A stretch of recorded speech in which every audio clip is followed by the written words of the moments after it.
Welcome back to the Manor. Julian McBain here, and today we are back on the grind, and we're going to get into a topic that is difficult for a lot of people. And the main reason is because it's the trap that a lot of people fall into. And I would dare say that most people fall into this trap at some point, and it's the source of the heretofore mentioned middle class problem. So today we're going to be talking about revolving debt. And in particular, credit cards. In fact, in my production notes for this... Oh, we're going to die. I'm actually impressed that I did not die. In my production notes, I actually had renamed this credit cards and realized I can't really do something on credit cards and not talk about other forms of revolving credit. So we are going to talk about other forms of revolving credit, but we're going to start with the bulk of this is going to be about credit cards. Most of the information is true across all forms of revolving credit. There is some nuance to deal with, which we will deal with. So that is how we're going to start off. But before we get started, if you're new to the channel, welcome to the Manor. Please take a moment and subscribe down below. We are on the road to 13 million subscribers, one subscription at a time, so make sure you subscribe. Also, please consider going to patreon.com/JulianMcBain if you want to support my work. If you do, you'll get exclusive content. December's exclusive dropped before the end of the year as promised. I will also be releasing additional content throughout the month. I am currently working on producing that content. Expect videos based in things like Halo Infinite and Rainbow Six Siege in the upcoming future, because I have decided to branch out and try some new things. My last non-cycle exclusive was on War Robots, which is one of my guilty pleasures. And I'm going to be looking at possibly producing some VR content in the coming future, whether it's going to be on this channel or exclusive to my Patreon patrons. I have not decided yet. So please consider becoming a member. They help me, my patrons help me produce all of this content, and it's much appreciated. Okay, let's talk about revolving credit. Revolving credit is both the most useful and most dangerous set of credit products. Again, we're going to mostly talk about credit cards, so don't assume anything. I'm going to talk about credit cards, and I'll tell you the differences between credit cards and other forms of revolving credit. Let's do it that way. Credit cards, easy to apply for, and oftentimes they're offered everywhere. This is an important thing to note, and it's also important for you to consider. Credit cards are supplied by most major stores, every major bank, almost every minor bank and credit union. This means it's insanely easy to apply for credit cards. The upside to that is many of these credit cards have programs specific to the store or location that they are produced by. As an example, Best Buy has a Best Buy credit card. It has a phenomenal points program, and I'm not just saying that because I used to work there. Objectively, their rewards program is very good based upon what it's designed to do. That being said, store credit cards in particular, and the Best Buy credit card is no exception, and I'm not ragging on Best Buy. I actually really like that company. Have high interest rates, especially when compared to their counterparts out of regular banks. And they usually don't offer the 0% financing or the balance transfer options that bank or credit union credit cards offer. So it's really a matter of balancing out what your options are and what you use it for. And we're going to get into the uses of credit cards in here in a little bit. But those rewards programs should be a factor when deciding what to apply for in a credit card. Whether you do so at your bank or at various stores, rewards programs are how you can actually make the credit card not be a liability to you, but rather an asset. We're going to get into that in just a little bit. The problem with credit cards is they're easy to go overboard on and run up. More importantly, they're easy to go overboard on the application side as much as it is the charging side. What does that mean? Every time you apply for a credit product, and we're going to kind of dig into this when we go into credit reports, every time you apply for a credit product, a notation is made on your credit report. Generally speaking, a credit request will cost you anywhere between 5 and 8 points to your credit report. The one exception to this is mortgages. We'll talk about that when we get into mortgages.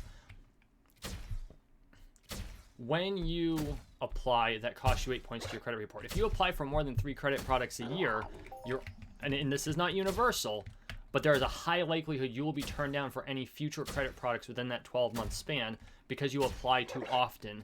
It looks like you're trying to be irresponsible to the banks, and they'll get really nervous about extending credit to you. So you never want to apply for more than 3 credit products in a given year, particularly credit cards. There are some things that don't necessarily go against you in this matter. Mortgages are seen far more benignly than, say, a credit card or personal line of credit, because of course there is an asset backing it.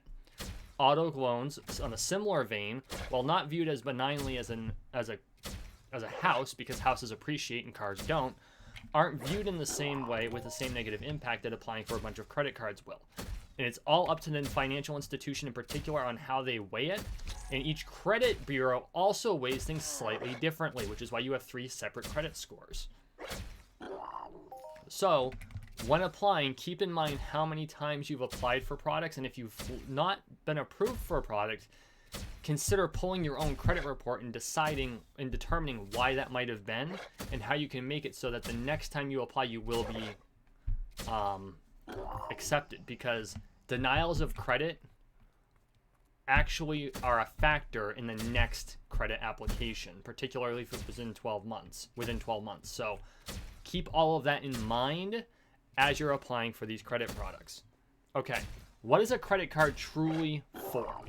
And this is something I think a lot of people don't really have a grasp on, because we don't teach this in school. They don't teach this in college, and most bankers don't even cover this, which frankly is a travesty at best, and potentially criminal at worst. Not literally criminal, but in from a moral standpoint. Credit cards are used for cash flow. They are not designed for long-term debt. They're designed for short-term cash flow. What does that mean? That means you get paid X number of dollars a month, right? Sometime at the end of the month, as long as you're in the black, everything should be good. Sometimes, though, shit happens. Okay, you get paid on the 17th, but your phone bill's due on the 16th, and the phone bill's a little bit more than what you have in your bank account. At the end of the month, it's a wash, but that's not going to do you any good when the auto payment's going to come out of your damned account. So, what you do is you put it on the credit card. At the end of the month, you balance out the credit card by zeroing it by paying the thing off. This gives you the benefit of having no debt, at least no credit card debt. Plus, you don't pay any interest on anything that gets paid off on this first bill cycle for most credit cards. Please read your contracts very carefully. And for a lot of those cards, those rewards programs will build up points for using the card on that expense. So it's a win-win-win. You don't end up with overdraft charges. You get the points for your card from your card, which you can then spend on various other things, whether it's cash back or trips or, appliances. Yes, there are some programs out there that still offer appliances, which is kind of amusing. And you have less cash flow issues. Now, there's a number of ways you can do this. You can pay your bills on the credit card and just use your cash to pay off the credit card every month. Just make sure you can always pay off the credit card every month. Make sure you can always pay off the credit card every month. I'm going to say it again. Make sure you can pay off the credit card every month.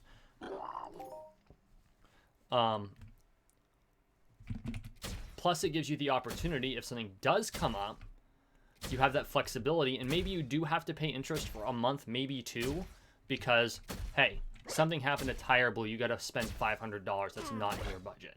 Well, while you reorganize your budget to get it paid off, you have a short-term lending solution that solves the problem. You just make sure you make more than the minimum payment. You pay off as much as you can every single month, making sure to keep in mind your emergency savings and the other things that you need, and then you're not cutting into your savings if necessary, because it may not be necessary. Now, if it's going to go more than 3 months, that's when, if you're using a credit card or a credit product like this as a cash flow issue, if it's going to go more than 3 months, use your savings to pay it off, because the interest you're paying off on your card will outweigh what the yield on your savings account will ever produce. So realistically, if you were to just pay it off from savings if necessary, that's actually an understandable thing to do. But if your rates are low enough, particularly, then sometimes it doesn't hurt to pay that 1 month worth of interest, because it prevents you from cutting into that savings in case something huge comes up, which is really what those savings are for. One thing to watch out for, there are a lot of credit cards with annual fees. Annual fees usually come with the best rewards programs. and you have to strike the balance. You have to decide on the balance which one you want to deal with. Can you afford the, a $100, $200, $300 annual fee? Do you use the card enough to get enough points or miles or what have you in order to take advantage of that rewards program and come out on top? Sometimes the answer is yes, and sometimes the answer is no. That is a decision you're going to have to make for yourself based upon your own situation. So what are the best ways to use a credit card? Frankly speaking, the best way to use a credit card, particularly if you're building credit, is choose one regular expense to put on it and pay it off every month. The one I like to use it for is gasoline. You got to buy gas to put in your car, right? You don't have a choice. Gas prices fluctuate wildly over time. So you put the gas on your credit card. That builds up the points for whatever rewards program you're on. Plus, on top of that, it allows you to extract the expense of it from your checking account considerations in case something goes completely pache. Then at the end of the month, you pay the whole thing off. Rinse, repeat. You can also put like subscriptions and stuff on it. For instance, if you have streaming services or Amazon Prime or anything like that. And please, just because I'm throwing out some major brands does not mean I necessarily endorse those brands. I know I kind of endorsed Best Buy, mostly because I used to work there, but that's more full disclosure than anything. And I liked working there as an employee. When it comes to business practices, I don't know enough about their business model to really make an opinion. So, anyway, pay one bill every single month on this card, pay it off. And you rinse and repeat. And it's going to take time for it to really build up any sort of momentum, but as you get used to it, you'll be like, okay, what can I shift to this so I can hold cash and then pay it off at the end of the month? And you just have to make sure that no matter what, you're still following your budget. Treating a credit card like it's free money is the opposite of what you want to do. Okay, so that's the basis of how to use a credit card. Now let's talk about different types of credit cards. There are two major forms that a credit card or other line of credit can take. The first is secured, and the other is unsecured. A secured line of credit, and I'm going to shift into calling them lines of credit now because a credit card is a line of credit, but not all lines of credit are credit cards. A secured line of credit is secured on some form of asset, usually cash. So as an example, when I worked for a major bank, one of the things that we used to help new customers, 18, 19-year-olds, build their credit, we would tell them to set aside between $300 and $500 in a savings account, and then we would open up a secured credit card. We'd take the $300 out, put it into an account they couldn't see, and issue them a credit card for $300. And that's how they would build credit, because they would be responsible for it. But the bank knew that in the event that the person went default, we were secure in the notion that we would get our money back, and that helped them build their credit up. Now you're probably thinking, well, aren't they just borrowing from themselves then? Kind of, sort of, but not really, because the bank still has a lot of lending things that it has to follow.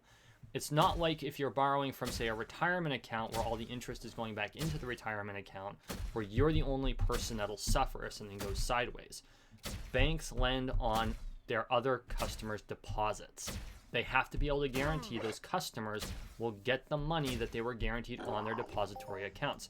That's where the annual percentage yield from your savings account comes from, because the bank is lending money to other people. This is also true for certificates of deposit. If you have certificates of deposit, the money you're earning is from the interest that banks are charging people with loans. And you're like, well, how come the bank has such a large interest rate and the yield on my CD is garbage? Well, frankly, it's because the bank still has overhead. They got to pay all the people. They got to pay for the lights. They got to pay their taxes. And believe it or not, they pay a lot of taxes. A lot of taxes. When you are in finance, taxes are pretty much your... That's a huge chunk of your business is paying taxes. So, on a secured line of credit, there's something back of it. In the event that you don't pay it back, the bank will take the asset, generally cash. Unsecured is on your good name.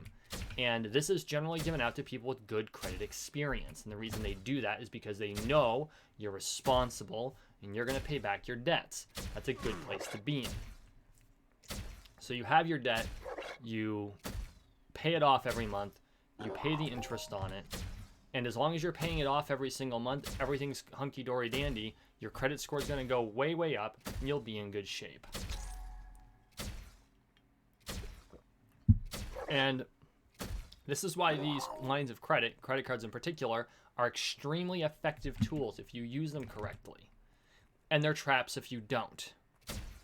Okay? If you use them for cash flows, pay it off every month, accumulate rewards points, you're basically earning money. You're not technically earning money, but you're earning those rewards without putting out in interest, your annual percentage rate.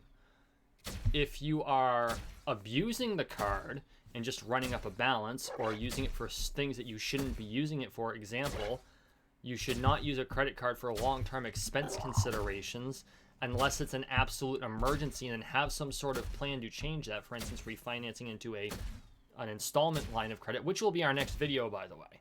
So that is something you can do and has been done, and I'll admit I have done it too. I have come upon a large expense where I needed to pay for it now, and I didn't have the luxury of time of waiting for a regular loan to go through, so I put it on a credit card, and then I refinanced it into an installment loan in order to pay it more effectively at a much lower interest rate. But the thing had to be paid now. You can do that. That is a legitimate use of a credit card, as long as you go in with the intent and the knowledge that you can refinance it. And sometimes things happen. You put it on the card and you're like, okay, it's time to refinance, and the bank's like, well, there's a debt to income ratio issue. That's unfortunate. Then you need to come up with a plan to get it paid off. And there are a lot of card companies that have those Planet type tools inside of their applications, their online apps, that can help you out with that. So, okay, the bulk of this video has been about credit cards. What about other lines of credit? There are 2 other lines of credit. I'm going to kind of dig into one today, and the other one I'm going to just let you know about, but we're going to talk about it more in the more appropriate video on mortgage products. So the first is a personal line of credit, and I'm going to talk about the differences between a credit card and a personal line of credit now. The other, before we get into that, are home equity lines of credit, which is a line of credit that is also a mortgage, which is why we're going to talk about it when we talk about mortgages, because mortgages have their own set of factors. Okay, personal lines of credit. How are they similar to credit cards?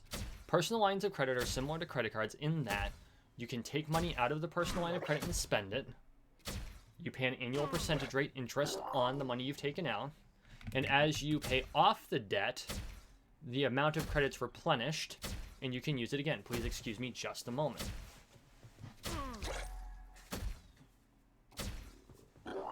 Allergies are a bear. What is the difference between that and a credit card? One, you don't have a card. And you're probably thinking, well, Julian, how does that do me any good? Hold on.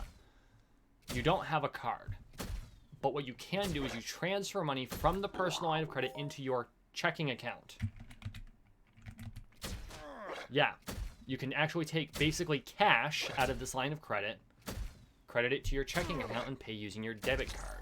It can often, sometimes personal lines of credit actually have lower rates than credit cards, and you can actually use the line of credit to pay off the credit card so that you're paying a lower interest rate. This is not always the case, and you want to be careful. Installment credit will always have a lower rate than revolving credit because they are one and done.